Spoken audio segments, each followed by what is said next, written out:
ഞാനും വിനോദേട്ടനും ഒരു പുതിയ സ്പോട്ടും തിരഞ്ഞ് നടന്നതാണ്. ഞങ്ങളങ്ങനെ എത്തിപ്പെട്ടത് എലത്തൂർ അഴിമുഖത്തിൻ്റെ അടുത്താണ്.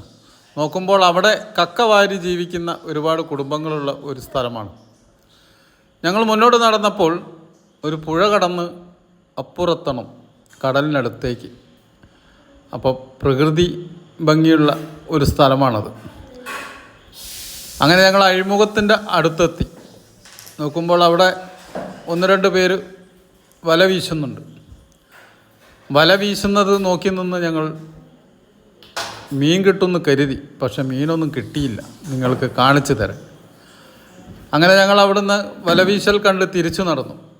ഈ പുഴയും കടന്ന് ഞങ്ങൾ അപ്പുറത്തേക്ക് എത്തിയത് ഒരു ഹോട്ടലിൻ്റെ മുമ്പിലാണ്.